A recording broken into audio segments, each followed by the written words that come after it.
Welcome to Kommasani presence. నేను మీ రాధిక. ఈరోజు మన కిచెన్లో ఒక హెల్తీ బ్రేక్ఫాస్ట్ రెసిపీని చూపించబోతున్నాను. పాంచ్ దాల్ దోశ. 5 రకాల పప్పుల్ని ఉపయోగించి దోశ చేసుకోవచ్చు. చాలా బాగుంటుంది. దానిలోకి నేను పచ్చిశనగపప్పు, పెసరపప్పు, మినప్పప్పు, బొబ్బర్లు, కందిపప్పును తీసుకున్నాను. అన్నిటినీ ఒక్కొక్క గ్లాస్తో తీసుకొని బియ్యాన్ని 2 గ్లాసులు తీసుకొని ఓవర్ నైట్ నానబెట్టుకోవాలి. ఇలా నానబెట్టుకున్నటువంటి పప్పులన్నిటినీ కూడా ఒక 3-4 సార్లు శుభ్రంగా క్లీన్ చేసుకోవాలి. తర్వాత ఒక మిక్సీ జార్లోకి తీసుకొని దానిలో ఒక 7-8 వరకు ఎండుమిరపకాయలు, ఒక చిన్న అల్లం ముక్క, గుప్పెడి కంటే ఎక్కువగా కరివేపాకును తీసుకుంటే చాలా బాగుంటుంది. కరివేపాకు ఫ్లేవరు ఈ పప్పులట్టుకి. అలాగే సరిపడినంత ఉప్పు వేసుకొని మెత్తగా గ్రైండ్ చేసుకోవాలి. కరివేపాకు తినే అలవాటు లేని వాళ్ళు ఈ రకంగా తీసుకోండి. టేస్ట్ బాగుంటుంది, చూడడానికి కూడా మంచి కలర్ఫుల్గా ఉంటుంది. 1 టేబుల్ స్పూన్ జీలకర్రను వేసుకొని ఒకసారి మొత్తం కలుపుకోవాలి. స్టవ్ మీద ప్యాన్ పెట్టుకొని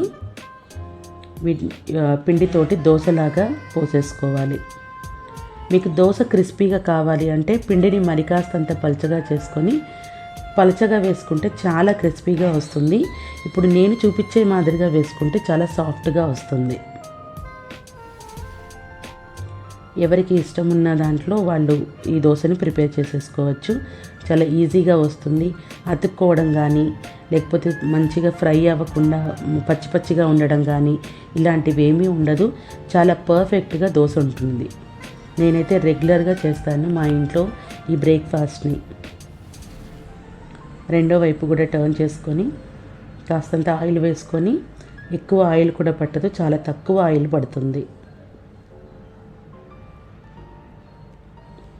మరొకటి వేసి చూపిస్తాను.